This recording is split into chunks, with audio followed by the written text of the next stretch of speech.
Fraudulence of Tony Fauci is obvious now, and it's widely acknowledged, but it was not always obvious. Fauci himself was implicated in the very pandemic he'd been charged with fighting. Fauci supported the grotesque and dangerous experiments that appeared to have made COVID possible. We came to these conclusions incrementally, spurred by evidence that accumulated over the course of a year. Tonight, we have the mother lode. Thanks to a Freedom of Information request from BuzzFeed, we have thousands of emails to and from Anthony Fauci. They go back to the early winter of 2020. Collectively, they show that from the beginning, Tony Fauci was worried that the public might conclude COVID had originated at the Wuhan Institute of Virology. Now, why would Tony Fauci be concerned that Americans would conclude that? Possibly because Tony Fauci knew perfectly well that he had funded gain-of-function experiments at that very same laboratory. The emails prove that Fauci lied about this under oath. Consider this exchange, which began the evening of January 31st, 2020. It was a Friday just before midnight. The first email came from an immunologist called Christian Anderson, who works at the Scripps Research Institute in La Jolla, California. Anderson warned Fauci that COVID appeared to have been possibly manipulated in a laboratory. Quote, the unusual features of the virus make up a really small part of the genome, less than 0.1%. So one has to look really closely at all the sequences to see that some of the features potentially look engineered. The next day, on February 1st, Tony Fauci wrote back, thanks, Christian. Talk soon on the call. Fauci then sent an urgent email to his deputy, a man called Hugh Auchincloss. The subject of that email, in all caps, was important. Quote, Hugh, it is essential that we speak this AM. Keep your cell phone on. Read this paper as well as the email that I will forward. You will have tasks today that must be done. Attached to that email was a document. It was entitled, quote, Barrick, Shi et al., Nature Medicine, SARS Gain of Function .pdf. Now, the Barrick in the attachment referred to Ralph Barrick, a virologist based in the U.S. who collaborated with the Wuhan Institute of Virology. Barrick worked with a woman called Dr. Shi Shengli, known as the Bat Lady because she manipulates coronaviruses that infect bats. She was the she in the attachment. Now, keep in mind that during the questioning from Senator Rand Paul of Kentucky fairly recently, Tony Fauci denied that this same Ralph Barrick had conducted gain-of-function research. Again, this is the Ralph Barrick in Fauci's attachment, which was entitled Barrick, Shi et al., SARS Gain-of-Function .pdf. And yet, under oath before the United States Congress, Fauci denied this. Dr. Barrett does not doing gain-of-function research, and if it is, it's according to the guidelines, and it is being conducted in North Carolina. And if you look at the grant and you look at the progress reports, it is not gain-of-function, despite the fact that people tweet that. Oh, it wasn't just on Twitter. It was in Fauci's own emails. In retrospect, that looks a lot like perjury. We do know that starting early last year, a lot of people at NIH were worried that COVID had not occurred naturally. They were concerned it had been instead manipulated in a lab in China. And yet they seemed determined to hide those facts from the public. Again, why? On the afternoon of February 1st last year, Fauci held a conference call with several top virologists. Most of the details of that call remained hidden from public view. They've been redacted. We know the call was related to a document entitled Coronavirus Sequence Comparison. Jeremy Farrar, a British physician who runs a major research nonprofit, reminded everyone on the call that what they said was top secret. Quote, information and discussion is shared in total confidence and not to be shared until agreement on next steps, end quote.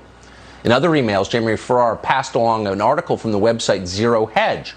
That piece suggested the coronavirus might have been created as a bioweapon.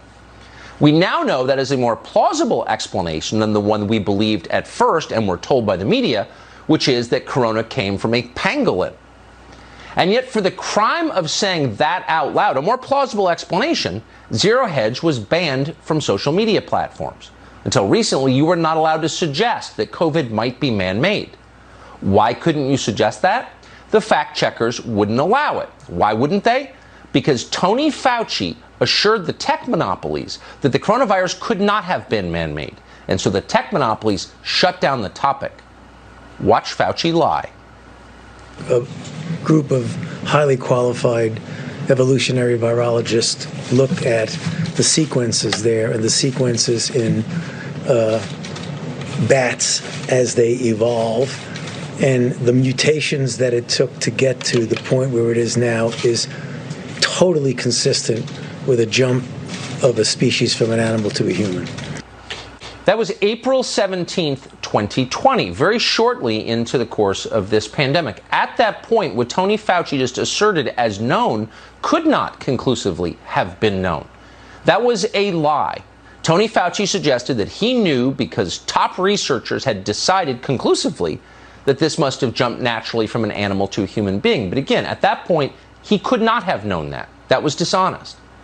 2 days after he said that, one of the virologists that Tony Fauci had funded to conduct dangerous coronavirus experiments in Wuhan wrote to thank him for the help. That man, a man called Peter Daszak, complained to Fauci that the American tax dollars he'd taken for these experiments were being, quote, publicly targeted by Fox News reporters. Yet Daszak remained grateful for Tony Fauci's support. Quote, I just wanted to say a personal thank you on behalf of our staff and collaborators, end quote. Now, strangely, most of this specific email from Daszak to Fauci has been redacted, and it was redacted under FOIA Section B7A. That specific exemption to the FOIA law applies to, quote, records or information compiled for law enforcement purposes, but only to the extent that production of those documents could reasonably be expected to interfere with enforcement proceedings. Are Peter Daszak and Tony Fauci under criminal investigation? We can only hope they are. They certainly deserve it. At this point, we can't say for sure. We do know that Fauci hasn't simply lied about the origins of COVID, pretending to know things he could not know. He has also lied about vaccines in key ways. In March of last year, former Obama official Zeke Emanuel wrote to Fauci to ask a very simple question, one that we've asked countless times.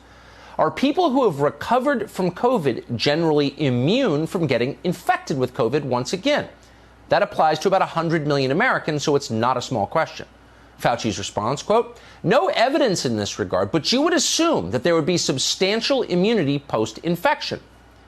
Well, yes, you would assume that. We always have. And in fact, studies now show it is true. People who have had COVID and recovered almost never get sick again from COVID, so they don't need to be vaccinated. Yet to this day, Tony Fauci has never admitted that in public. Let me just state for the record that masks are not theater. Masks are protective. In his email to Zeke Emanuel, he admitted something else that's also now obvious. Surgical masks, the paper kind all of us wear, don't really work. They offer very little protection from COVID. In fact, at least one study shows they may accelerate transmission of viruses. They are, in short, a form of make-believe. Yet once again, while under oath in public, Tony Fauci claimed precisely the opposite. You're telling everybody to wear a mask, whether they've had an infection or a vaccine. What I'm saying is they have immunity, and everybody agrees they have immunity. What studies do you have that people that have had the vaccine or have had the infection are spreading the infection? If we're not spreading the infection, isn't it just theater? No, it's not. not. The vaccine and you're wearing 2 masks. Isn't that theater? No, that's not. Here we go again with the theater. Let me just state for the record that masks are not theater. Masks are protective. And we have immunity there, theater. If you already have immunity, you're wearing a mask to give comfort to others. You're not wearing a mask because of any sign. I totally disagree with you. Rand Paul is a physician. He's smart. What he just said was true, and the science shows that it's true. There's not much debate about it, actually, among honest people. But Tony Fauci claimed it wasn't true. He lied. Why would he do that? Well, here's one reason. The emails show that Tony Fauci speaks regularly to Bill Gates.